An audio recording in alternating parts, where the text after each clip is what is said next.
Well, as I dig deeper into the oil shortage problem and the ramifications that'll result from it, the situation goes from bad to worse. And this is not hyperbole. I'm not trying to be a doomsayer. I'm just saying right now we are in an absolute critical situation. I'm going to give you stats that have come out. Hal Turner is all over this, but he's not the only one. There are people who are insiders now that are appearing, and people, since I have aired this piece that I said I thought we had about 60 days, I'm getting details that are shocking. I'm getting statistics that are shocking, and I'm going to share the stats with you as it comes from highly credible institutions as well as their economists. Stay tuned for this. It's going to be very important. We are brought to you by something that, if you're wondering whether or not you're going to be able to get your prescriptions, well, you should worry about that. Try to stockpile as best you can, but also, too, I'm going to call your attention to Magic Dicol. The Nanosome liquid spray, you know what it did for me? RSV, strip lung linings, nothing else was working. I was told it was irreversible. Well, I took this and it wasn't reversible. It was reversed. Today I'm doing things I haven't done in years. And then finally, you've got the topical gel. Rub it on your joints where you're having pain because you want to be active, and this produces pluripotent stem cells, and the result is phenomenal. I'm doing things I hadn't done in almost 25 years, actually over 25 years. And I can't tell you how long it's going to take for you to realize the benefits. It took me 6 to 8 weeks. It varies by person, but we have testimonials that are voluminous from people that have taken this product based on my recommendations. And they're saying, Dave, it's the real deal. Then finally, you have the skin cream for cuts and burns. Together, it's the 3 pack, 15% off. Every medicine cabinet in America needs to have these three products. Go to iwantmyhealthback.com/Dave Hodges for the 15% discount. iwantmyhealthback.com for the 15% discount. Let me see if I can't pull up this fact sheet that I was putting together here. And it's based on an article. It's published over on Hal Turner's site. And I'm not going to go through everything that's in here. And if you want to see everything that was written, you need to go over to Hal Turner's site. But it was written by Mark Shyrock. And this is scary, scary stuff. I knew this was bad, but this is where he has gathered his information from. He says, I've cross-referenced every claim I'm going to make with the U.S. Energy Information Administration, the International Energy Agency, Bloomberg, Goldman Sachs, J.P. Morgan, Fortune, the Associated Press, uh, PBS, CNN, and the United Nations. I verified the expert assessments of the Carlyle Group, Rystad Energy, Shell, Chevron, and the EIA administrator himself. And so this is not speculation. It is not opinion. It is documented and sourced as it exists right now. And he listed the date for the sources as May the 8th. So this publication is a few days old. He issues this warning. This is so much more dire than what I just put out. And I love some of the comments I got. Oh, Dave, you're being the doomsayer. Well, okay, well, maybe I am, but I am certainly one of the more calm doomsayers because I'm telling you right now, you better prep. If you can hear me, your life depends on what is in this article, is what Shyrock says. I'm not being dramatic. I'm not overstating it. I'm telling you that the data says the United States will run out of usable oil by July 4th, 2026. Europe will run out this month. The food system that feeds you runs on diesel. Diesel runs out first. We've talked about just the price of diesel. I've talked about this for quite some time when Biden waged a war on diesel and Newsom doubled down on it in California, where 50% of retail crosses I-15. I was saying if it reaches 650, game over. The truckers won't move because they can't make any money. And this is now coming into play much sooner than I thought. Okay, on May 3rd, 2026, a Hong Kong flag tanker called the New Corolla docked at the Port of Long Beach, California. It was carrying 2 million barrels of Iraqi crude loaded at Basra port on February 24th. Now, this is 4 days before the operation. This tanker was the last one. Now, we've been living on 2 months of coasting with oil that was already at sea on February the 28th. This illusion ended, according to Chirac, on May the 3rd at Long Beach with this last tanker. The Strait of Hormuz is a narrow waterway. It's now closed to effective trafficking, and these ships can't even find insurance brokers, so they're not going to go through with this. Okay, the IRGC gunboats, the anti-ship missiles, the drones, it's all too risky. Now, by the week ending May 3rd, Lloyd's Insurance List reported only 40 ships crossed the strait in the entire 7-day period. That's 5 or 6 ships per day. Pre-war traffic was 120 per day. That is a 95% collapse in commercial shipping through most of the most important oil corridor on the face of the earth. We imposed the oil blockade to force Iran into capitulation. It's not working. Now we're looking for Chinese help. I don't know what that's going to do. Now, Jeff Curry, senior advisor at the Carlyle Group, told Bloomberg on May 6th that oil storage tanks of Europe will hit tank bottom sometime in the month of May, and in the United States somewhere in that July 4th period. And he went on to say, we've never seen anything like this before. Tank bottom means the system stops working. No energy. We don't need a grid down. We're worried about a grid down. This is the grid down. Now, let's go through some of the numbers that are quoted here. As of the week ending May 1st, total U.S. commercial petroleum inventories fell by almost 6 million barrels in a single week. Crude oil stocks dropped 2.3 million barrels. Distillate fuel, diesel and jet fuel, dropped 1.3 million barrels. This is crazy. It's 11% below the 5-year average at the lowest level since 2005. U.S. gasoline stocks fell 2.5 million barrels. That was the 11th straight weekly decline in gasoline inventories. All of this from the EIA's own weekly petroleum report, dated May 6th. So we're talking data that's a week old that's just now becoming public. Globally, the net market deficit is running at 5.1 million barrels per day, according to EIA Q2 estimates. But that is only the gap between production and consumption. When you include the drawdown of strategic reserves, which we're doing right now in America, okay, this is far, far worse. The gross depletion rate is probably 10 to 13 million barrels per day. To put it in context, the entire U.S. Strategic Petroleum Reserve held 413 million barrels in December. We have now burned through the equivalent of more than 2 full strategic petroleum reserves in 10 weeks. There's more stats here, but this just gets worse and worse and worse. Let me quote Goldman Sachs here. Goldman Sachs reported global stocks of 101 days of demand, in which projected they will fall to 98 days by the end of May. HFI Research estimated that U.S. buffer crude product stores could run out in 2 weeks. U.S. buffer oil stores could run out in 8 weeks, according to other sources. So there's your range. That's why I was hesitant when I came back out. I said, my sources are telling me we got 45, 60, or 90 days left. And you're seeing variance here. And now some of the official data that is just coming out. And you wonder why Trump is in China. It's not about trade. That'll be a smokescreen. There will be some trade deals done, but they're talking about oil. This is world crisis stuff. And this is how wars start. We're talking about civilization decay and collapse.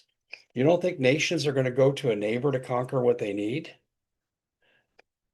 Interesting. Diesel is not a luxury fuel. This is an absolute phenomenally accurate statement. It's the blood supply of the American economy. 70% of all agricultural and food products in the United States are transported by truck.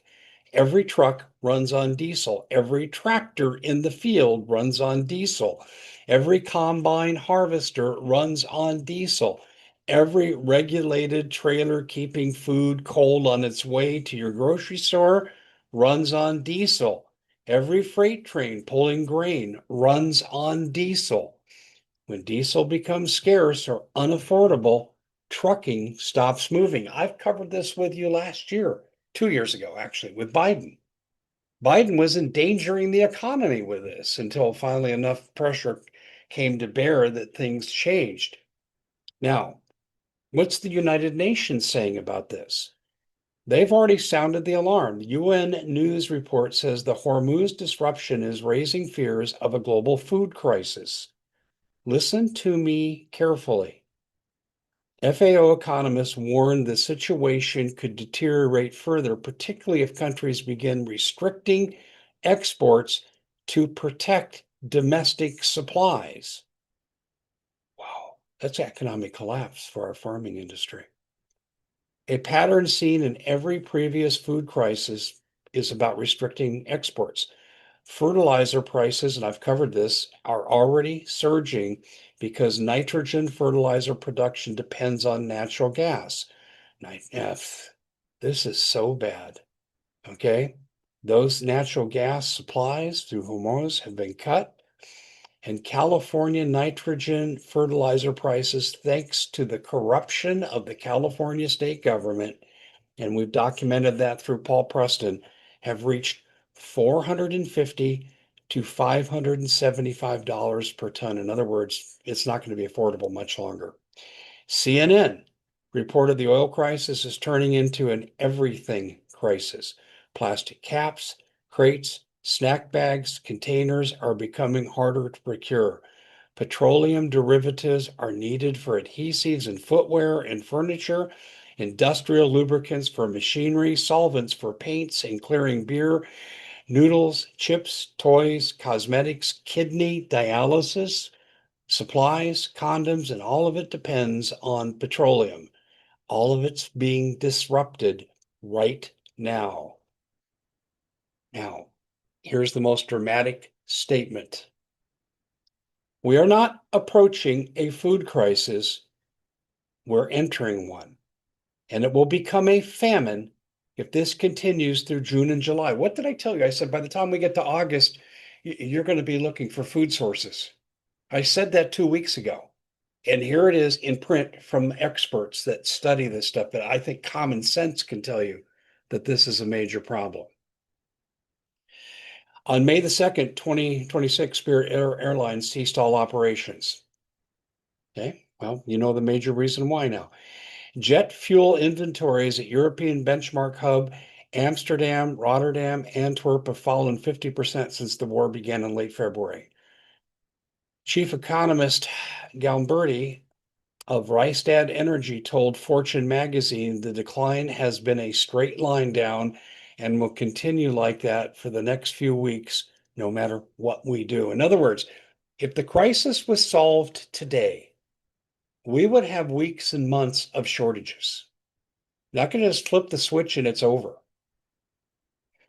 Goldman Sachs projects that European commercial jet fuel inventories will drop below International Energy Agency critical 23-day shortage thresholds sometime in June. The UK is identified as the most at risk of jet fuel rationing.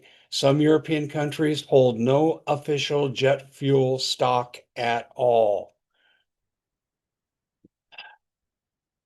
Major airlines in Europe has canceled 20,000 flights through October. AirAsia X has raised fares 31 to 40% and cut capacity to 10%.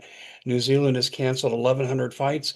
Over 13,000 flights for May alone have been canceled across Europe.